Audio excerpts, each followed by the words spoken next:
Welcome to the REmarketing Podcast. My name is Jerome Lewis. I'm your host for today. The REmarketing Podcast where we talk marketing, tech, business, and leadership. We talk these things for real estate agents, real estate investors, and real estate entrepreneurs. The REmarketing Podcast is a podcast that has two purposes. Purpose number one, to spotlight you, Justin, your business, your service, or your product in a way that provides value to you, including market exposure and content creation. Purpose number two, to educate and inform our audience and listeners. With that, I'm excited. We have a very special guest, Justin Brooke. Justin Brooke is the founder of AdSkills, a digital training company that offers an array of online advertising courses, including Google Search, Google Display Network, YouTube ads, Facebook ads, Twitter ads, native ads, and tracking. Justin is on a mission to improve the resources and education of digital media buying professionals by creating the highest level of marketing courses on the market. Justin, I'm excited that you're here. Welcome to the show. Thanks, dude. I was almost late because I was having too much fun geeking out with my marketing. I was setting up automations on Twitter and I'm getting my blog going. It was sorry, man, but I'm here. I'm excited, man. I'm excited that you're here. I'm a little bit starstruck because I admire so much of what you do. With that, I know a little bit about your story, but I want you to tell the audience, for those that don't know of you, how you got into digital ads. Like, what's your journey? Give us a high level overview of how you got into advertising and marketing. Okay, I'm gonna give you something that I haven't given to most of them. I usually start out in 2007 with my story, but I'm gonna start you off 2005. Okay. 2005. Regrettably, I do not advise what I was doing. I had pirated this book called The Rich Jerk because I was skeptical. I was looking at the marketing. I mean, it's called The Rich Jerk. Turns out it was legit, but I was super skeptical. Wanted to read it. I read this book and basically teaches a form of article marketing, and I make my first sale, off of what I learned in there. And I've since paid for the book, and I know the owner now. He's a good friend, and we work together. So that's 2005. Okay, I make my first sale, and so I know that it's possible.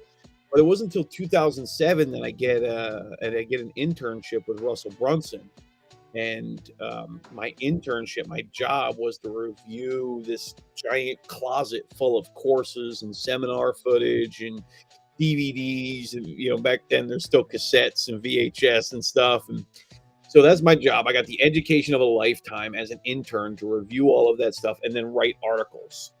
Could you tell us who Russell Brunson is for those that don't know? Sure.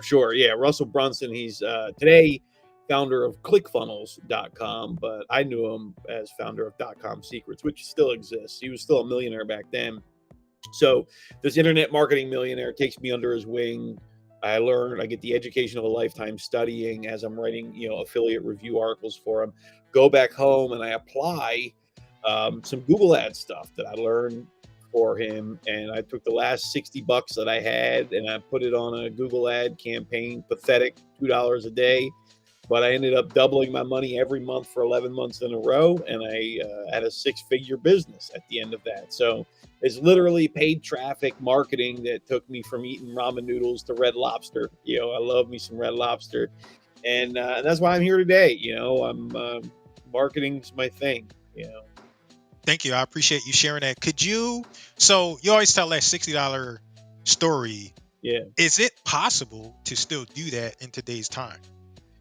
People have asked me, $2 a day is tough right now, right? Because clicks are $1, $2 each, these days. So I tell people you probably $5 a day right now, but if you really want to juice it, $10 a day, so got to adjust for inflation a little bit. But right. Yeah, it's totally possible. One of our best headlines that I stand by is you can tell the whole world about your product for $5 a day. Absolutely, 100%. Thank you for sharing that. I've heard you talk about a lot of people want to do SEO, and part of the reason why they want to go the SEO route is because it's kind of free or cheap. You talk about you have experience with SEO and you have experience with paid ads. Could you give us some insight on both?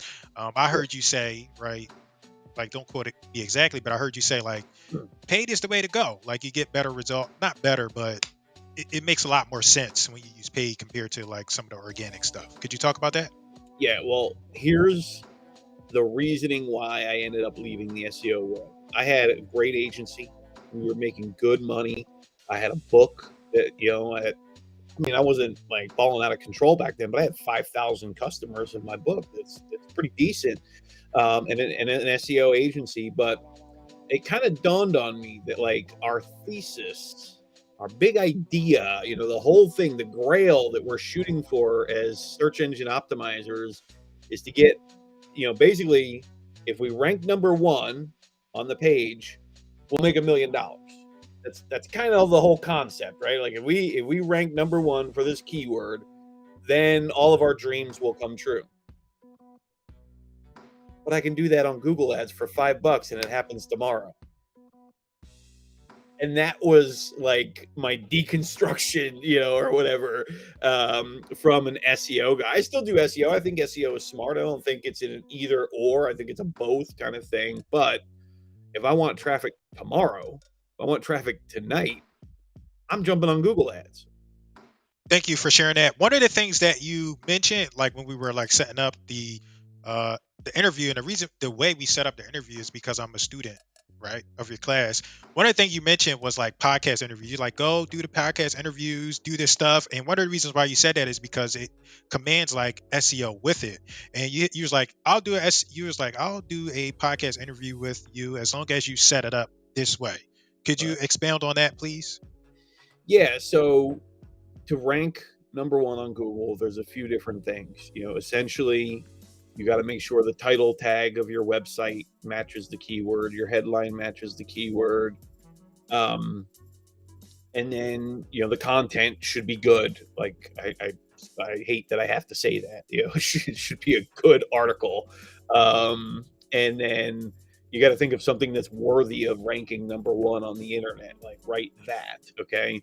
But then the other thing is there's called off-page signals, that Google uses to rank you. Essentially, every time another website links to your website, that's like a hand raised in the air, like a vote, and that website is basically voting for your website to go up on the search engine. So the more of those, we call them backlinks, the more backlinks you have, the more votes you have to go up in the search engine. And so that's why I'll do a podcast interview with anyone. One, I don't mind talking with you. I love talking about this stuff. It's a good time.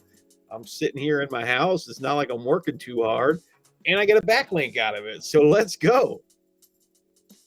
Thank you for sharing that. Now, one of the things I appreciate I understand marketing, and like sometimes you go extreme, and I'm like, there he goes. There it goes with the extreme content. So one of the things that I've seen, and maybe not even extreme, just controversial. Some people might disagree. Some people do agree. But one of the things that I've really appreciate about you sharing is like membership sites versus like high ticket items. Could you talk about that? And you talk about you had, I think you do dabble in both, or you got clients that do both, and it's like all of it is relevant. Like you have the low ticket membership that I'm part of. Then you also got like, I know I've seen some high ticket stuff as well. So could you talk about the difference between the two and marketing, like your perspectives on those? So high ticket, obviously there's better margins, in there, sort of. I mean, if you're good enough at lead gen, if you're good enough at writing copy, if you got testimonials. I mean, it's not like everybody can just slap 10 grand on a web page somewhere and a buy button and just get it. There are some things that you got to do to be able to get high ticket to work. But it does give you a lot of wiggle room and things like that. For me, I was realizing in my business, here I am, I'm trying to help people. That's our mission statement. We're like trying to help change people's lives. We're charging them $5,000. We're giving value. I don't think it's not valuable. We're making people 6 figures, all the time. We made people 7 figures. So there's clear value in that. But there's so many people, especially if I start thinking more international, Nigeria is just doing so well for us right now, just killing it. And then we got people in India, we got people in Singapore, but Singapore they got loads of money. But just these different countries and things like that, and even just here in the United States, not everybody's got $5,000 that they can just throw down on an investment, but they got $20, and so we get them started for $20. Get them good enough to be dangerous. And the idea, basically people were always saying, like, if your stuff is so good, why don't you give it to me for free and I'll pay you out of my profits? I said, bet. All right, I made my product $20. Let's see it. Where the paychecks at? Nobody's writing me checks. But I did my part. I put it down to $20, and it's cool though, because the other thing about it is when I was only high ticket, I was starting at $0 every month. And I got to come up with another promotion and another sale and another, and then I got to hire sales guys and more sales guys. I got to worry about my sales guys lying on the phone, and so there's all kinds of things. So at $20 a month, people will join that and they'll stay on that, and so our revenue is so much stronger now, even though we're like half of where we are at. It's that recurring money, and it's strong money. It's long money. Yeah, and I'm one of the members, and I can't remember how long I've been a member, but I'm getting way more than what it's worth, so I don't even think twice about shutting it down. I got you for life, bro. I got you for life. Yeah, and I still purchase some of the other stuff, like some of the higher tickets, some of the workshops. I still go and I'm like, you know what, I want that, and I go get it. And I just really appreciate the value that's here. So thank you for that, like personally. Next, one time we were doing like a session and you talked about like, everybody's always like, well, which one, Facebook or Google or YouTube? Everybody's like, which one do you pick? And you were like, one time you was like, really good 1-2 punches, this and that. Could you help the audience understand like what you think is like a great 1-2 punch? Because there's no best, they all work. Is that fair to say? They all work, man. Most of them. All right. Most of them. Right. Most. Big ones. You might find someone out in a shady corner somewhere that don't work, but I mean, we're talking YouTube, Google, Facebook, TikTok, Snapchat, Pinterest, Yahoo. I mean, the big ones, they work. They got lawyers and stuff. They can't just be out there scamming people. So they work. It's just, whether or not you work. And for me, the whole Facebook and nobody, well, there's probably somebody out there that dislikes, I don't want to say hate, I shouldn't say hate. Hate's a bad word, but strong dislike of the Facebook platform. There's just so many other things you can do on the internet, and Facebook's got so many rules and things like that, and you can get shut down so easily. But at the same time, Facebook's really, really good for live streaming. Facebook's really, really good for retargeting, for lookalike audiences. So it's got its thing. So it's not an either or, it's a both. And what I love the most is we do a Google search ad, because that's like the cleanest, best traffic you can buy. Yes, it's going to cost you a little bit more, but it's the best. That's why it costs a little bit more. It's still profitable, even though it costs. So you get this really clean, intent-based, and that means somebody's typing a question they want specifically. Like if somebody types in retargeting book, I have a retargeting book that shows up. I don't have to be a great salesman to sell a retargeting book to somebody who just searched retargeting book on Google, and then if they don't buy right away, now here's where we go both. We start retargeting them on Facebook with testimonials of people who've bought our book, endorsements of people who've endorsed our book and things like that. And so that little 1-2 punch of getting people when they're asking the question and then following up with the retargeting on social media, if you get nothing else out of this interview and you just tell your web guy to do that, or you just set that up, I promise you're going to do good. Thank you. Could you help us understand like we as marketers or digital ad people, we know what retargeting is, right? It's like a famous word that's thrown around, but could you help us understand, like if I didn't know anything about marketing, anything about advertising, what does that mean, retargeting? Well, we're going to shine a light on the boogeyman right now because retargeting sounds a lot better, but for most people know it as them ads that follow you around after you visit somebody's website. And they're like, "Oh man, you teach people how to do that?" I get kicked out of the barbershop when I talk about that stuff. So yeah, it's basically if you go visit a website, there's a little code that we drop on the website that doesn't let us see what color t-shirt you're in. We can't see through your webcam or nothing like that. It just allows us in the ad networks to it basically kind of tag you're it, and now we get to show you ads on different ad networks. Thank you for sharing that. You made a post, and it was about, I don't know if it was a post or a blog article. Like I follow like some of your stuff, and you talk about a book that you've done, and you talk about like how much money you made and how successful you've become because of that book. Could you expound on that book strategy a little bit, please? Yeah, I wish I had one here, but I do have a bunch of little books here. I got this one. There you go. You got it. All right. Big fan of little books. In fact, I'm, like the next thing I make is going to be about little books. I've been doing research. Like nations have been created off of little books, little pamphlets and stuff like that. And so, yeah, show how thick that book is. It's skinny. It's like skinnier than a pencil. It's so skinny you can't even turn. It was so skinny we couldn't even put the name of it on the side of it. But that book has made me over $2.4 million. And so how it started is I just wrote like a 7 or a 10-day email sequence to my email list.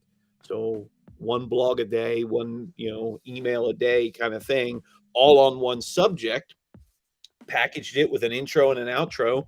And then we sent it off to 48 HR books. It's 48hourbooks.com, but it's 48hrbooks.com.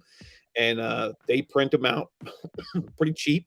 It's like $3 a book or something like that. Then we use a company called shipoffers.com. They add another $3, or you're like $6 out the door, printing and shipping. And yeah, that book. And then what we do is we upsell to the audio version, and then we upsell to a course after that. And that little funnel, that little book funnel right there, people searching retargeting book, find that book, then they buy our audio book or our upsell, and then we follow up with our offers after that. Once we have their address, when they buy a book, that's the thing. Everybody's down for lead gen. Getting emails is cool, but getting addresses, getting phone numbers, that's where the real game is. You want to make millions, start grabbing addresses and phone numbers and their email address too. That way you can do all the things. So one of the things that I kind of try to teach people, right, that I'm refining is like the importance of what we just talked about, like that book. So you can collect everything, not just the email address, not just the phone number, but you can collect everything. And when you have a book, like people know what that is. Another strategy that I'm like really appreciating, that I learned from like our mastermind, is like stickers too, which like I'm yet to figure that out, but I'm like super excited about that and understand the importance of that. So with the book, like I'm trying to show people like, look, hey, go out and do this book. People are overwhelmed, and you're like, I just took 10 emails that I did and I wrote the book. Could you like take us through that process? Like, again, like really quickly, like it's 8 emails. Did you put them together? Did you send it to an editor? Like, how was that process? Was it difficult? Was it easy? To be honest, my wife surprised me for Father's Day with it. Okay. Yeah. And she even got me like 200 orders. She sent out to the email list ahead of time. She did all this without me knowing. And, but I was part of our other book, which we did the exact same thing. That's how she knew how to do all of that. And so, is that SEO lies? Is that right? SEO lies. Please, okay. Nobody go read it. It's old. It's outdated.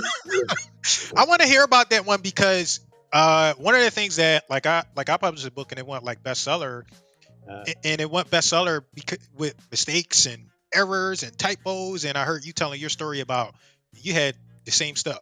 Mistakes and typos and errors, and people. I had a woman call me up one day, and because she wasn't trying to complain, she was calling me to make me aware that she believed that somebody had hired some Chinese writer, after chapter 7 or something. Like, she's like, it's very clear how many typos are after chapter 7, that something's wrong with your book. And I was like, no, ma'am, I wrote all of that.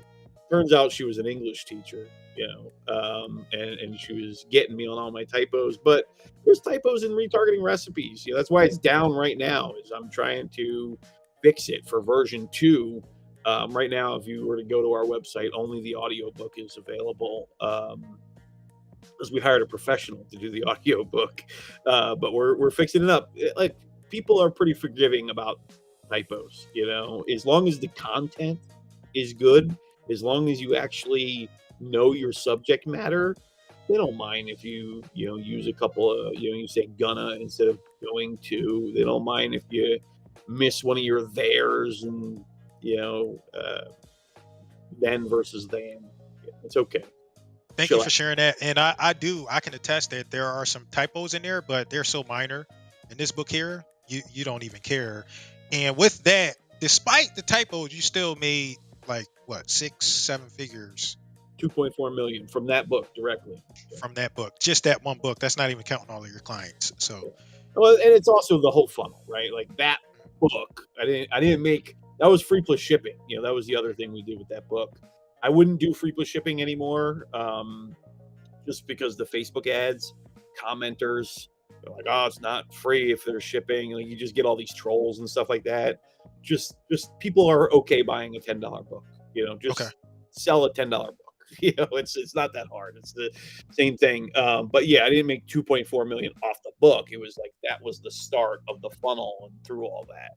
Okay, got you. And so you structured the book. You got like a buy the book, then you got to upsell, and you got to down. You got some stuff in there.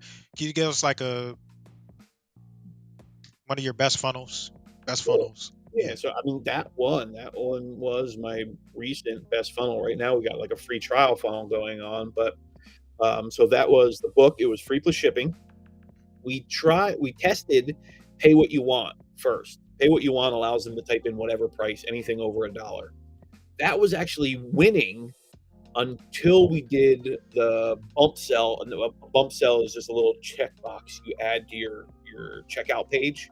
And so if they check that box, it basically adds something to their order. So once we added that, free plus shipping, it was almost like the free plus shipping guys were like, well, I got my credit card out anyways, I might as well buy everything. I don't know what was going on in their minds, but pay what you want was winning hands down, because we were getting an average of about $14, because some people would put in $1, and then every once in a while someone would put in like $50, but the average was about $14 per sale. Free plus shipping, you're only getting $6.95, but once we added that cart bump sell thing on there, that free plus shipping took off. So it was, you buy the book, when you get to the checkout page, there's a little checkbox to add the audiobook for $20. Okay. Then after you check out, you get hit with a page that says, wait, I want to give you $100 off our best product. We tell them what our best product is. You get a $100 discount if you're buying right now, because you're a new book buyer. And so they would buy like a $149 course, and then we use what's called one-click upsell technology. Basically, they don't have to go back through the checkout page. The cart has remembered their credit card, and if they click the buy button, then it orders. If anybody does that, make sure all around that buy button it says you are going to get charged for this, because there's some people that will just test it and then they'll come complaining, and we'll make sure, like, hey, if you touch this button, it's going to charge you. It's not our fault. Thank you. Could you tell us about so my audience is typically real estate agents, real estate entrepreneurs, real estate investors. Sometimes people are like, I don't see the point of a book, as an example. I don't see the point of running paid ads. Could you, I'm always like, look, you run a book campaign, you run some paid ads to that, and you're good.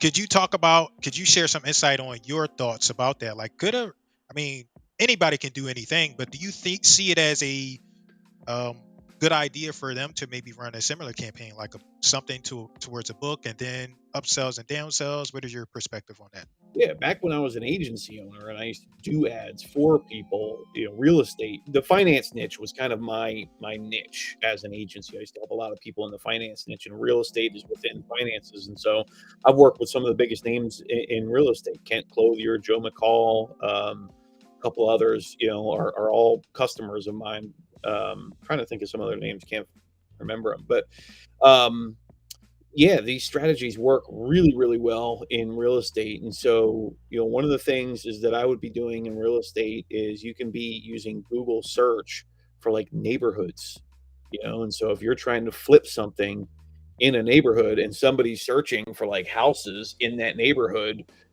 that's one way you can catch people right off the tip. The other thing, you could write a little book about, 7 ways to not lose your money when buying your first house, or 7 ways to not lose your money when starting rehab, or wholesaling or bird dogging or whatever segment of real estate you're in.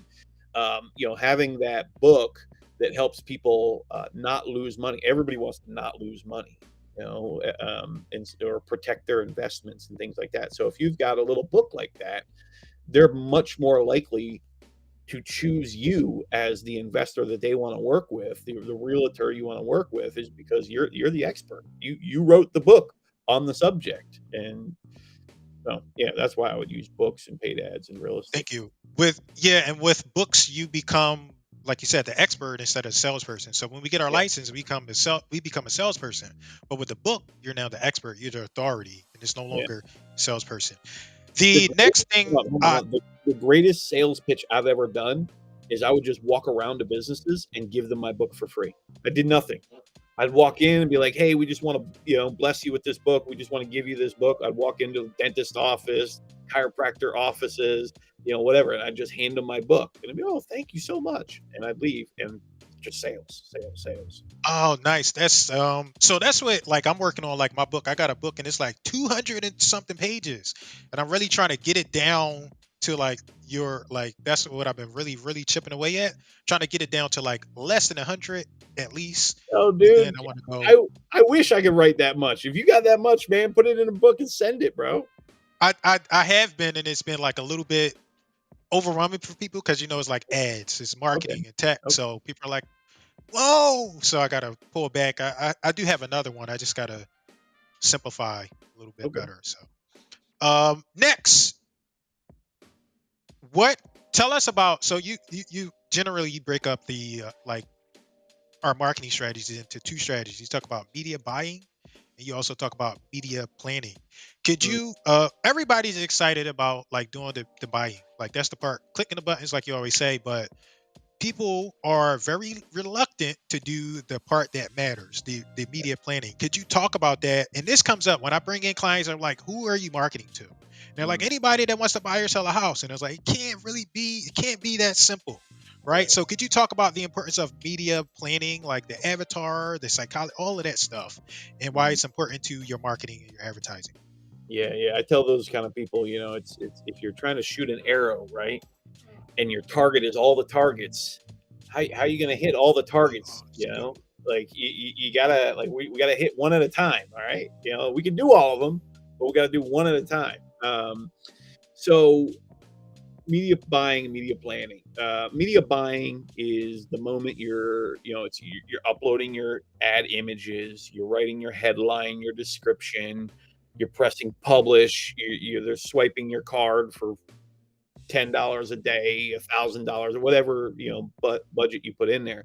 That's media buying. That's what everybody is familiar with when we talk about advertising, paid traffic, paid ads. That's all media buying.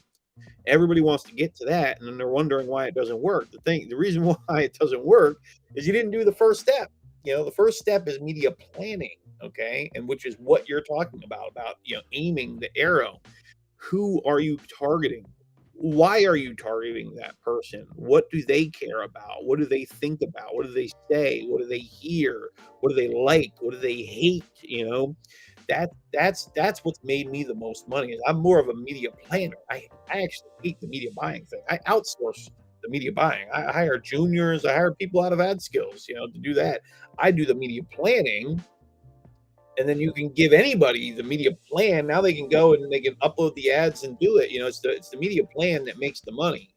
And so media planning is doing the research, creating the customer avatar, figuring out who your competitors are. What are you saying that's different? You want to be the same but different. You want to be the same so you fit in and so you look on par, but you want to be different enough so that people are like, oh, this one seems a little bit better, or he's saying things a little bit different than everybody else. I'm gonna try him out first. And so we review the competitors so that we can be the same but different. Then we do research to create our customer avatar so that we can know who we're targeting, what their likes and dislikes. That way we know what images to use, we know what text to use. And then finally we do something called an empathy map. And that empathy map is what they think, see, hear, and say. And that's what allows us to really get to the heart, of them when we're writing our stuff. And we're always trying to use their own language. I'm not trying to use any kind of fancy, super copywriting tactics or whatever. I'm just trying to figure out what's already going on in their head. Can I just address that conversation? Can I just tap right into that conversation they're having silently in their head and be like, yo, I know. Look here. This solves it,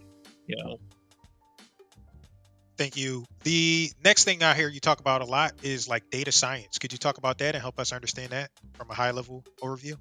Sure. We're getting a little nerdy in here, man. I dig it, so data science is really where the industry needs to be going. The past 100+ years of advertising was more art, poetry, creative, coming up with this great idea. It's one great idea that's going to work so well, you're going to make millions from it. That's just not the reality anymore. I mean, it can be, but it doesn't have to be, because now we have algorithms, machine learning. And so what we want to do now is more put a bunch of it, don't try to write one epic headline. Just put a bunch of headlines in there, a bunch of descriptions, a bunch of images, and then let the machine learning algorithm split test it 8 ways to Sunday, and it will figure out what the winner is. And data science is kind of that, watching the results of that, counting the numbers, cleaning up anything that's not working. And so it's progressively working towards that one great idea, so instead of having to come up with the great idea, we can now find the great idea. Thank you. Can you talk about, so when I first wrote the book, it's about marketing, following up. It's called remarketing, right? And you talk about Google and the history where that word come from. The reason why I wrote the book is because people weren't understanding the importance of following up, right? So I want you to talk about the importance of following up. You know all about it. I think you said earlier, if it's one thing you're going to take away, it's make sure you follow up. So could you talk about that? Yeah. So many people have done business with me just because they wrote me a third time. I'm just busy. Not even just am I busy, I got a life too. I like to play video games. I like to go for walks. I like to, hang out with my dog, and What kind of video games? I've been playing What a lot system? of Destiny 2. I got Okay. PlayStation right now, but I've had them all. Okay. But anyways, yeah, I like to do stuff as well. I got a life. And so sometimes just following up with me is oh yeah, that's right. I got to do that thing, and so the money's in the follow-up, because everybody's the same way. Everybody else is busy. Everybody else has got a kid crying in the background, or a wife that needs you to take out the trash, or a husband that needs you to help with something, whatever. We've all got something going on in our life that's kind of distracting us. And the follow-up is what wins us the deals. And it's basically whoever follows up more is the one that gets remembered and done. And there's a cutoff point. If you're following up with me 7-8 times, it's probably a no, but at least a couple of times, 2-3 times. For me, it's like you got your initial touch, and then I want to do like a reminder, another reminder, and then like a hey, should I stop? It's kind of there's a line when you go from follow up to annoying to from follow up to pestering, and you want to be careful of that. But follow up, building an email list, following up. That's why I love the book. I can follow up with email. I can send you a quick call. I can send you something in the mail, and I can just kind of follow up in different ways so that I'm not annoying. Because if all I did was just keep calling you, keep emailing you, that gets annoying. But if I use a few different modalities, then I'm gonna be less annoying, and I might actually win the deal. Got you. If I'm an agent, I'm an investor, I'm a real estate, right? And I just want to learn. I'm just trying to get more leads. What is your recommendation? What should I do? Should I just come to you? I just want some ads. I'm ready. I'll pay you. Should I go to AdSkills and learn? Should I come up with a media plan? Like, what is your suggestion if somebody just wants to look? I just want to get some leads in. I want to close some deals. Tell me what to do. Okay. Realtors, real estate agents, not like real estate investors. Both. Either or. Okay. And it would require a different strategy for each, maybe. We gotta aim at one, man. We gotta aim at one. All right, let's aim at agents. Agents. Okay. Yeah. All right. So the real estate agent, they're looking for more local people to trust them. So they're trying to win neighborhoods. They should win one neighborhood, then another one. I think a lot of them try to go right for like the county. Like I'm the real estate agent of this county. Too quickly. It takes a little while to get there. So lock down one neighborhood, then another neighborhood, and another neighborhood until you get to the county. And the way you do that is, you just start. They call it geofencing. And so you can basically what geofencing means is like only show my ads to people in this location. And the ads are so smart these days that you can literally like you bring up a map. And you put a pin in the middle of it, you draw a circle around it, and it's like your ads are only going to show in that area. So when people go to Traffic and Conversion Summit, I can show my ads to just everybody in the building, in that seminar building, and nobody else. So you can get real, targeted with geofencing. What I would recommend them to do, and I know I'm recommending my own product, but you can probably do this all in our free trial in 7 days. You'll be watching a lot of videos real quickly, but so our academy section, it breaks down all the language, geofencing, behavioral targeting, contextual targeting. Like there's a lot of new language you got to learn just to get up to speed. So we break down all that stuff for you. We give you the mindset. We teach you what a landing page is, how to make a good landing page. So there's like some fundamentals that you need. And then we get into some of the geekier stuff, and you don't have to stay for that unless you really want to, but everybody really should just go through the academy. There's about 9 hours of footage in there, and it's going to take you up a level, and you're going to be able to understand what you're doing. So basically what you need, if you're a real estate agent, you need a page that allows you to capture some emails. I would start with email while you're working on your book, because the book is the ultimate tool. Start with just some page, and it's like everything you need to know about buying real estate in the Brookshire neighborhood, or in the West End, or for me, it's the Appalachian Highlands. It's a different region. It's about buying land, but I don't want to buy too hilly of land. I'm looking for flat plots and stuff like that. So I need someone who knows this area really well. And so, like everything you need to know about making money in this short area, then you're going to geofence your ads. You're only going to show those ads to people that are in that area, and you're going to become known as the person for that neighborhood. And then once you got that neighborhood, expand it out. Thank you. So I appreciate that. So you do that while you're working towards the book. Yes. Like you want to, that's like your ultimate marketing asset. It's that book. So next question. These are kind of self-centered, right? One time I was doing like a session with a person. I was like, you brought all this value to our crowd here. How can someone bring value to you? He was like, Mm. Jerome, nobody ever asked me that. So that's my intent with this question. The first question I have is, how can someone bring immediate value to you or your business? To me personally, Yes. Yes, you or your business, either or. right now, I need retweets. I'm trying to Retweets. build up. I got 10,000 followers on Facebook.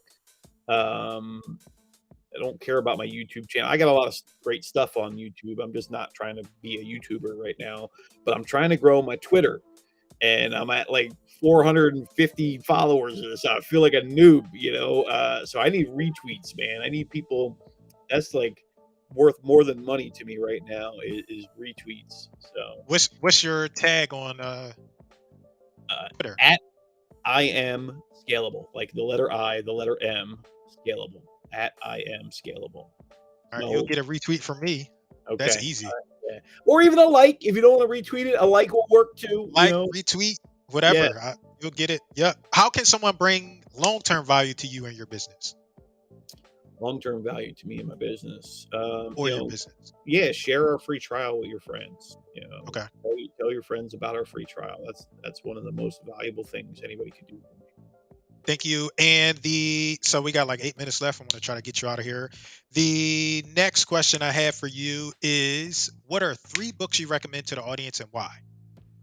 Okay, first one, Ultimate Sales Machine. That thing, other than my Bible, that is the book that I've read the most. It's got coffee stains in there, highlighter in there, dog-eared pages. That's my war book, man.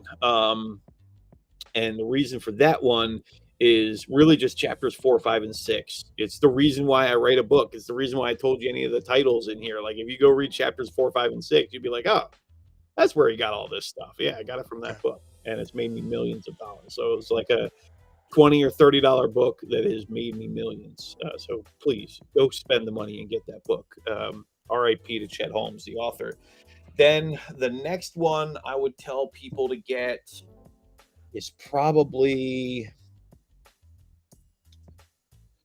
Cashvertising. If you want to do advertising, if we're talking about like advertising, paid ads, Cashvertising is gonna, it's another little thin book, but it's gonna get you up to speed on marketing speak, persuasion, that kind of stuff. It's gonna help you write really good ads. And then I think that guy's from Philly too. That's one of my favorite books. I really like that book a lot. Yeah. phenomenal book. And then the next one depends on where you're at in your business. If you're looking for more like management type stuff, probably the E-Myth or the Goal. But if you're looking for more marketing, sales type stuff, and there's a book called the Great Leads or 6 Great Leads or something like that. I think it's by Mark Ford or Michael Masterson.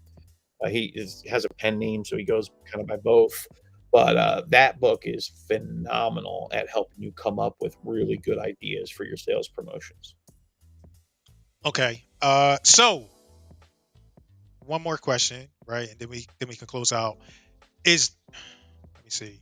I need to get my script. What is one question you wish I would have answered? I would have asked you, and how would you have answered? Did that make sense? Yeah. I get that question a lot, and I don't know. I mean, y'all do a pretty good job. Not enough about pages. A lot about marketing and ads and things like that, but you need both, right? You need the ad, and then you need the landing page. And so, a landing page, it's break apart the word. It's landing page. It's the page they land on. When they click, they land on a page. We call it a landing page. And so you want to have a separate landing page for every ad that you run, or at least every network that you run ads on, because some of them work a little bit differently. So some need longer pages, some need shorter pages, some don't allow you to capture email, some do. And so you need, so a little bit more learning about landing pages. So I got a great article. If you search digital advertorial and Justin Brooke, you'll find my article about that. I'll put that in the show notes. The next question I have is, so normally when people end, they do like a closing statement, right? But sometimes people get long-winded. So I had this other guest. She was like, I just give them one word. They can only choose one word. So I ask you, leave us with one closing word. Jesus. Jesus. Now I take her philosophy and I expand on it. Please tell us why you picked that word. Because 3 years ago, I was an atheist. I thought Jesus was just like Captain America or Spider-Man. I thought the Bible was fake. And so I set about trying to prove it all.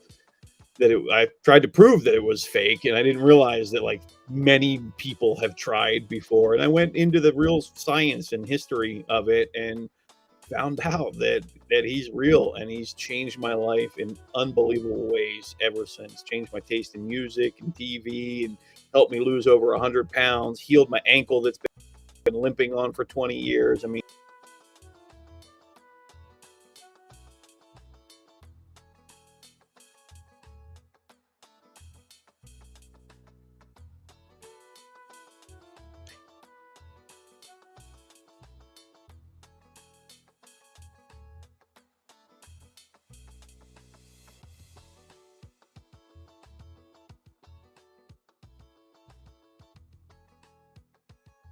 yo, am I still here? Yeah, you bet. Yeah. Did we get any of that? We lost you at like ankle. So anyways, I've had real healing, and I've seen the scientific and historical evidence that God is real and the Bible is real and all that. So that's why Jesus. Okay, we got 2 minutes, so I want to ask you to close us out with. I want people to learn how they can learn like ads, like you said, like ad skills. But like what I'm more interested in is like the new project that you're working on, and I don't know the name. I'm just throwing this out there, but like faith funnels. I want you to tell us a little bit about those two things, and more specifically, like I care about the faith funnels with as much time that you got left.